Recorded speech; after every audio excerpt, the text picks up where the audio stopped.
This episode of Finding Demo Surf Fishing is being brought to you by Ninja Tackle, NinjaTackleVA.com. Great website to go take a look at. And you guys know I love Ninja Tackle. Those daggers, I love them all from the 7 up to the 12. He's got bigger rods out now that I haven't tried out yet, but that's coming. But lots of cool stuff in there. And with this episode, actually, we're going to be talking about reels. So this is perfect. You can take a look at all the reels that he's got in there. It's a one-stop shop to pick up so many great things: rigs, rods, reels. Excellent way to go. There's also, if you need to get your hands on some firearm accessories or something of that nature, he's got you covered there on the Ninja Tactical side. Lots of great things to take a look at. So go take a look. NinjaTackleVA.com. Get your order in today.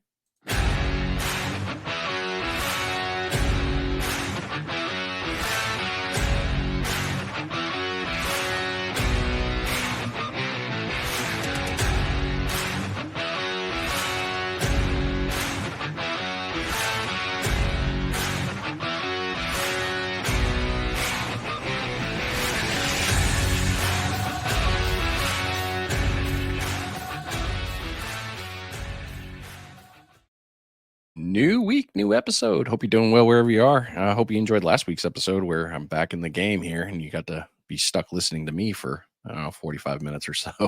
Unfortunately, this week you're also going to be stuck with me again. This week, though, we're talking about reels. It's a popular topic, especially in the community. You've got your die-hard conventional reel, anglers. You've got spinning reel. eh, Tony came out with what was it, the Gatorade bottle. He showed those ones. So it was kind of it's a fun discussion to have. We've had on the show too. The Not too long ago we talked with, good Lord, where were we on that one? Yeah, we went down to Australia. Oh, that's right. Yeah, we went way down and we started talking about how well, I don't know how best way to say this. I'm kind of rambling as I say this, but he Pete would Pete really did hand lining. I mean, that was more the thing. So Pete Cultural Adventures, go back and take a listen to that one. Pete did a lot of stuff with just hand lining and catching big barramundi and stuff like that. So there's so many different things you can kind of discuss when it comes to reels. Um, but the end of the day, we're all going to have our own personal choices. Me personally, I am a spinning reel guy. That's just my comfort. I've learned with that. I've always been comfortable with that. I have tried conventional, two different types, and it's not for me.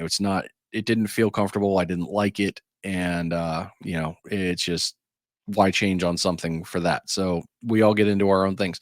A lot of the East Coast guys, they'll tell you, hey, they like their conventionals. Chip, the sinker guy, he does his. He likes those. He's talked to me numerous times about, hey, conventionally you can do this, and he's shown me and he's tried to coach me on it. And unfortunately, I'm just not. I haven't crossed into that world, so I'm going to stick with that. As I digress here, sorry, long talking about spinning reels. Everyone's going to have their own kind of thoughts on them and choices. So in reality, it really comes down to personal preference, in my opinion. I've heard different things with, hey, braid cut me, so I don't like using spinning. I've used conventional for it. To, oh, I don't like how it feels to stop it with my thumb. I create bird's nests with conventional. I'm going to stick with spinning. It's all, again, all that comes back down to personal preference. So let's kind of dig into these things here, and let's talk more about the whole real game. With personal preference also comes the gambit, or the size really, of a gauntlet, not gambit. Sorry, watch Deadpool. It's still stuck in my head. The What size do I get? Do I get a 3,000, a 6,000, a 10,000? Everyone's using this, so I should use this. Uh, it kind of plays into line. It really boils down to line capacity for one. The bigger you go, the more line capacity you're going to have. And when I first started, my brain told me I needed a 6,000 size series. So I started with 6,000s from the beach and thinking, oh my gosh, I'm going to have all this line. I'm going to have to go fight these fish. And then I quickly realized that's not exactly the case. I'm going to get a max cast of about 100 yards, 100, and, with a tailwind, I'm going to get more, but, 100's going to be full power throwing it out there. All right, so that's 300 feet or 100 yards. They mostly do them in that. Am I really going to have to fight a fish for 200 more yards of line capacity? Probably not. If I'm fighting a fish that big, something did not go according to plan. Yeah, that's not a good time. So it's a give and take, if you will. An advantage of having the 6,000 size for me is, I can fish from the beach, I can fish from the pier. I can take something out with the drone, I can go further out. I do have all that capacity and all that. So that is cool. But is it needed? I don't know. It kind of depends. With that trade off too on a 6,000 size, you're talking about weight differential. How much heavier is it? Are you rocking everything out on a cart? Are you walking it out on your back? Are your hand? Are you going to be casting lures with it? Are you going to be just set rig fishing? These are all factors that I think are important for you to consider when you're looking at reels. The other piece when it comes to the capacity is line type. Mono on there, it's a little bit different. It's going to wrap up a certain way. Braid is going to lay flat on there. You're going to get more capacity with braid. Castability, the 30-pound braid casts different than 20-pound braid. Same with mono, it's going to cast different in all those pieces. So again, now we're talking into personal preferences. And I say that when I've kind of moved into my different own trains of thoughts on these things. Do I think braid is great? Yes, I do. I absolutely love my braided line. I think it's phenomenal for me beach fishing. I get more capacity. I can cast better. It sits off the surface better. It kind of it does more for me. It doesn't stretch. I want the stretch to be on my shock leader on the mono, down to the rig there. I don't really want it throughout the whole line. Downside of braid, it frays. It starts decaying over time, and nothing like getting that whole thing to snap and fall apart on you, right? Mono, same. It stretches. The sun beats it down as it sits out there. It nicks, and it could be the same thing. Personal preference. Again, do I think a fish cares when they're swimming by if they see, oh, you have a green braided line? How dare you? I'm not going to chew on your line, sir. No, I don't think it really matters. Oh, I can see your mono line in the water, sir. You're very tricky. Ha ha. I'm not going to fall for that. No, I don't care. That whole thing, you can go into numerous different pieces with that discussion, right? The fluoro disappears in water. Okay, cool. And use fluoro. Well, mono stretches. Okay, use mono. Oh, well, braid. Okay, use braid. It's personal preference, man. Don't overthink it. Don't jazz it up. Just go out and fish. So for the real piece, the again, that's another little kind of thing to think about. Now, if you're talking conventional, yeah, I've heard different stories on this. Mostly wrap it with mono and use your finishing as a as braid at the top as your kind of shock leader, if you will, or your leader line. That's to do with the way it comes off and the way it throws, so you get the best bang for your buck with the sending. And braid bird's nest like a champ. So it's better to throw with mono, I've been told, on a conventional. As you can see there, knowledge from other people have explained that, and the way it lines and lays, it just makes sense. So again, personal preference, and try your stuff to see what works for you. Okay, easy one there. For those of you who are in the bass game or use bait casters, you could use it in the surf, I guess, but I don't know how a bait caster would hold up with the kind of harsh environment of the saltwater. I'm sure there's some that are made for it and you can get it all cleaned up, but a bait caster is essentially a conventional. So it works, and if that's how you throw with lures in the surf, I'm sure it'd be very useful for that. Lightweight, good capacity on the smaller size, and able to do good retrieving. So we talked about that with the line capacities. Definitely something to think about. And now let's talk about the gear ratios. That's something that I didn't really consider very much when I was purchasing my reels. It wasn't until I picked up my Vanford for my dagger.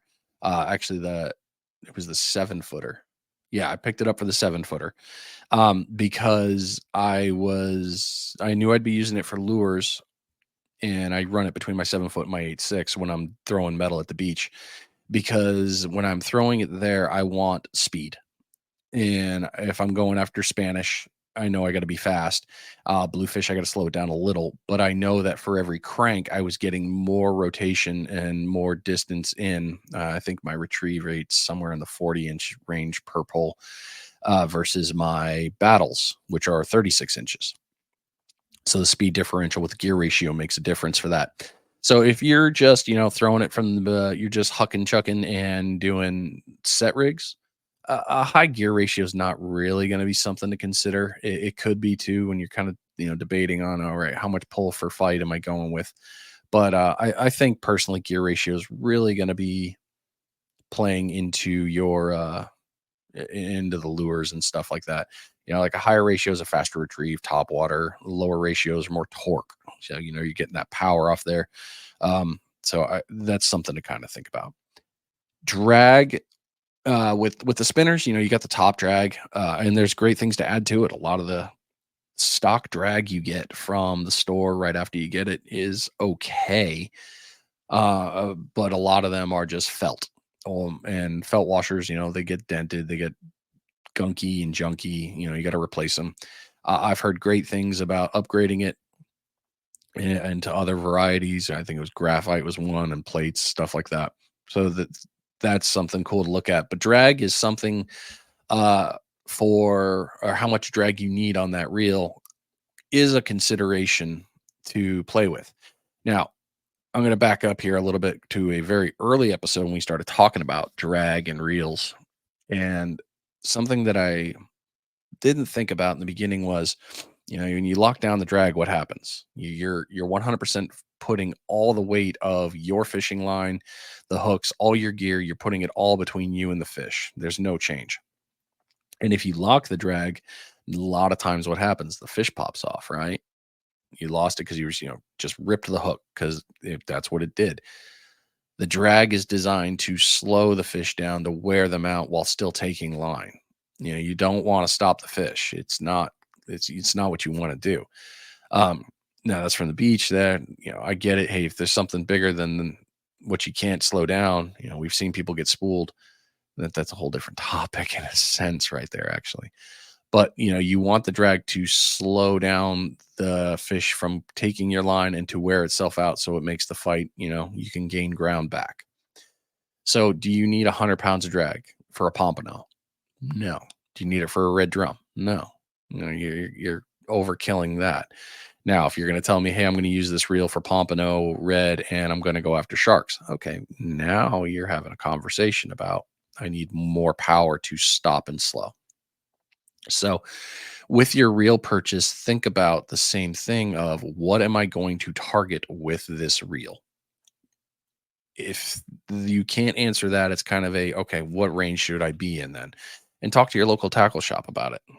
They're going to know the market, they're going to know the things with that. So they're going to really be like, oh, okay, hey, if you're going after this, you probably don't need to go this far. Think about that when you're going down that. And then again, if you want to upgrade the drag, do think changing your drag washers will also change the about it, or how much it can pull. So, if it may change the characteristics of how much weight you can do. Uh, a smooth and a smoothness of the drag is important. And as your reel gets older, like I said in my previous episode, I locked down the drag on a couple of my rods, and I got the bump spot. So I don't have smooth drag. So I had to replace the washers to create smooth. You don't want that surge, that pump, pump, pump, pump, pump. That's it's probably going to cause more problems in your feel, and you don't want to be in that dead spot locked down when you're trying to fight. It's not going to be a win for you there. Saltwater and freshwater reels, there is a difference. The saltwater ones are designed to be more resistant to the corrosion, the harsher environments. You're reeling it in, you're getting salt and salt water all over that reel as you're reeling it in. That line's been in the water. Doesn't matter if it was dunked, you're getting salt on it, right? So you're going to want something that's going to be a little bit more corrosion resistant. That being said, could you use a freshwater reel in the surf? Yes, you can. When you get home, though, you got to do a really good job of cleaning it off because corrosion, I mean, all it needs is anode cathode and some electrolyte that says, "Hey, I'm here." Uh, been dealing with corrosion at work lately, so it's stuck in my brain right now. But the rust and the corrosion that can break all those components down, they start wearing at it, it destroys it. It's not a good time. So picking one that is more designed for that is good. If you can get your hands on sealed components, oh man, you're in the high dollar stuff. Uh, but if you're out there beating the gear up, or you're a wade angler and you're out there fishing, and you're getting beat by the waves coming in and you're getting splashed on, yeah, you probably want something that's sealed because you can't see the corrosion that's going to seep in underneath that reel head down into the seat or down into the gears and sit down there. Yeah, that stuff right there is going to get you. So, uh, the sealed reels are definitely more on the pricey side. There is no doubt about that. You got the good old VSs there. Yeah, you guys know the ones I'm talking about. For me, it's a Yeti, yet I can't afford it. I just haven't gone that route. If you have, good for you. I'm happy for you, and that's your jam. So yeah, if sealed is your route, go for it. It will make it last longer, and it does make it a little bit more of a lifetime reel, if you will. Every reel, though, with that, and that ties nicely here to brands and budgeting.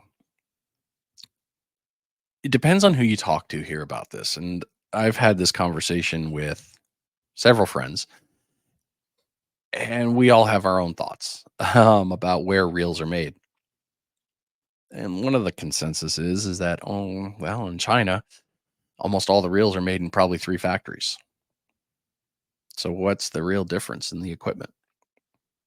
I can go on Temu and I can order, or Temu, sorry, Super Bowl. Thank you for reminding me. I can go on Temu and order a reel, and it looks a whole lot like a certain other company's reel. Is it the same reel? Just an off-brand name? Or I can go on Alibaba and order 100 of those reels that weird. They look just like this with that cut and that design, but they're different branding. Is it the same one or is it a knockoff? I don't know. So names are big. Yes, they are trusted on that one. I will say that, but they're also mass produced. Okay. I have Penn Battle threes. I like those. I'm now a Shimano guy much more because I do like how much smoother they are. There is a difference, and I do believe it is to do with the bearings. If I'm not mistaken, I believe there's an extra set of bearings in my Shimanos. I love the Ultegras. That's what I utilize. That's what I prefer. I am moving more that direction than I am from my battles. That's just me. And Barry's kind of the reason for that. So, uh, but I do love them. Now, are either of them better than the other? Uh, I don't know if I can answer that in that another way other than feel. Can I reel in fish with both reels? Absolutely. Yes. Do I have confidence that I could stop a large fish with my current reel setup? Yes, absolutely. Uh, do I think that my I forgot the other name, my PC funds. I'm sorry. Do I think my PC fund can't handle what my pen can?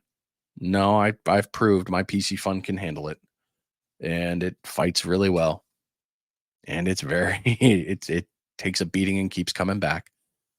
So in the end of it, if I look at it, taking a step back, is doesn't matter what the name is. Yeah, I said it. I don't. It doesn't matter. You can have the Van Staal, and you can tell me 1,000 different times that it's better than any reel out there. Okay, cool. Can we both reel in the exact same fish with it versus what I have? Versus, does your Van Staal beat my? Yeah, let's go with my lower price PC Fun. Does the Van Staal beat my PC Fun to reel in a red drum? No, we both do it. Okay, so what's the difference? Yeah. See, I'm already pissing people off by saying this, and I'm recording this, and I can already hear the voices saying, "Well, the Van Staal." Dude, I don't care. I'm happy for you. If that's the reel you want to use, go for it. If you can afford it, knock yourself out, man.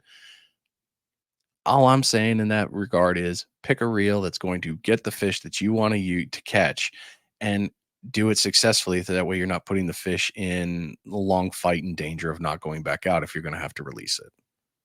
How about that? We'll go with that one. So we've talked about those pieces. Now let's talk about maintaining it. Rinsing it with fresh water after you get back from the beach does a great job. I have routinely over the last few years brought my gear home, sprayed it down with fresh water, made sure I got it all cleaned off right there, let it air dry and put it away, and it's doing just fine. Just fine. My Piscifun Flame is one of the only reels that I have never washed, and I did it on purpose because it was a low dollar reel and I wanted to see how much I could beat the crap out of this thing. And the damn thing is still fighting. It's still holding, and I fish only saltwater with it. Only, that's it.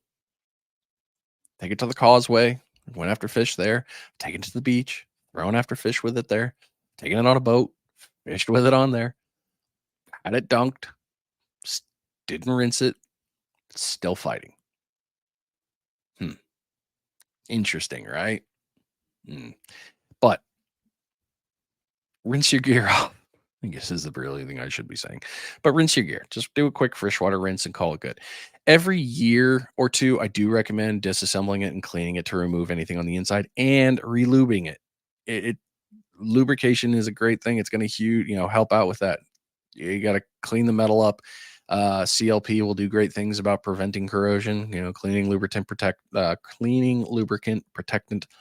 That stuff does what it needs to. If you don't want to, and it's just above, hey, I don't feel comfortable, I'm not mechanically inclined to lube my reels. Okay. Well, I've got episodes. If you go back way a couple years ago, I've got real people in there that clean reels and they explain all about it, and they have it first service. You send them your reel, they'll completely disassemble it, get it all back into fighting shape, and send it back to you for the fee. There you go. Your reel has been maintained. Oh yeah. Inspecting it is important before you go out, right? I mentioned that in the last episode, talking about, oh man, I should have inspected my gear. I should have done these. I should have made sure that, hey, that was good, or I wouldn't have been in the spot. Well, if you're not inspecting it, how do you know that your gear is going to work? And Mr. Murphy's always going to show up when you least want him to, right? It's the number one Murphy's law. He'll be there when you don't want him to be. When you need him not to be, he's going to be there. So if you're not inspecting your gear and making sure, is nothing worse than having to fight in a fish and you can't do it because your reel's broken, or it breaks and the fish gets away with line in its mouth. Now later on trickle effect, right? So inspect your gear, make sure it's still good, and important with that. Restoring your gear, Florida is funny because we have so many humidity changes. I've heard, oh, keep it in a dry, cool place. Okay, that don't happen here, man. my rods don't get to live in my house. I wish they did. I really wish they didn't live in my garage, but they live in my garage. I don't have a corrosion problem personally. I don't know why. I've been lucky. I don't know if it's happenstance. I don't know. But if you keep it stored dry, up off the ground, away from the spiders and the cobwebs and all that crap and anything can crawl on it, that's probably a good idea. So keep it dry, keep it safe. It'll last you a long time. If you know that the run is coming, and this is again fall and spring for us here in the Panhandle, you're going to be on some marathon fishing days. You gotta make sure that, hey, before I go out there, all this gear is going to be set, which is great because you've got the slow season of summer and winter. So you could do half your gear in the summer and the other half of your gear in the winter, and still have gear offset. So every 6 months, every year, hey, look, all my stuff's on good one on this. Now, if you wanted to stretch it to two, go for it. I mean, you do you. You'll know your gear better than I will when it comes to how it feels. But inspecting it before the season and the run starts is very important. Make sure that line is good. If you haven't reversed your braid, I highly recommend that. Take a look at Justin Reed Fishing. He did a phenomenal video on how to do it quickly and efficiently. It worked out really well. It's on his YouTube channel. So definitely recommend doing that every I think he said every 2 years. I am of the same mentality. So, definitely important there. That also, if you haven't had, let's say you've only been cutting off your shock leader, don't forget to go back 15, 20 feet and take a look at the braid if you're using braid to make sure that's good because it's probably frayed. Uh, there was a great episode, and I can't remember who it was, unfortunately, off the top of my head. I'm sorry. But they were talking about how, you cast the line out there and your braid, because the angle between the sinker and the rod, the angle is so low, there's a good chance that the braid has probably been sitting in the sand or it's in the churn zone where it's getting beat up by sand. That sand is putting nicks and dents into your line. So making sure that your braid isn't nicked and beat up like that is going to create, that longevity. You lose a couple of strands on your braid and you're fighting a fish, there's a good chance it's going to pop off or snap. So, yeah, it definitely worth inspecting the first 20, 30 feet, really. I mean, I went shorter when I said it earlier, but that one's really good. 30 feet's probably a good idea. And don't forget, like I said it earlier, if you got to send it in, send it in. Talk to your tackle shop. I know Half Hitch here, they do stuff with the reels. I've had that conversation before. I am sure that other ones do it as well. But if you don't want to maintain the gear, if you don't feel comfortable with it, send it to somebody that can, so that way create the longevity. $20 in preventative maintenance is going to prevent you from spending $300 on a new reel, right? Take care of your gear. Have somebody else take care of it if you can, and you're going to have a long life with it. So, kind of sum it all up here. Reels, you can go any route you want with it, man. I mean, you can go with so many different names and brands and pieces. And you can go into the cool guy club of, well, my friend uses this, so I use this. Okay. Well, my dad used this. This is what I use. Okay. There's no judgment. At least here at this chair, there's no judgment. I don't care what you use as long as it works and it gets the fish in fast. But you got to find the one that works for you. So again, think about what you're going to fish, how you're going to fish, what you're targeting, where you're at. Those are all important factors. You don't need a 10,000 size reel if you're freaking bottom fishing in 30 feet of water off a boat. You don't. I, mm, yeah, we're going to leave it at that. You can fill in all the blanks from there. Have at that. How about that? We'll go with that route. Take care of your gear.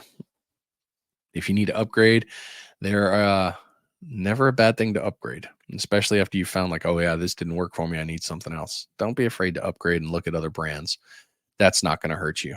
But go places that you can get a good information on. Stay out of Walmart. They're not going to help you. I do recommend going to your tackle shop. Take a look at on the fishing groups. They've got some info on there too. And just a Google search as you do your own homework. Go down the reel, write down as it is what the retrieve rate is. I want it for this. What the gear ratio, what the line capacity. Do a little homework. You're about to spend some money. You're investing, so you do your homework if you were doing anything else, right? All right, 30-minute episode, in, out, and done. I just want to talk about reels with you. Hope you're doing well, man, wherever you are. I hope everything's going smooth. Fishing's going to pick back up for you. Life's been treating you good. Everyone's happy. Filter the noise. Let that crap go. Cut out the negative stuff. Keep it positive. Life will be good. You must find a Demo Surf Fishing. I'll see you next week. I'm out here.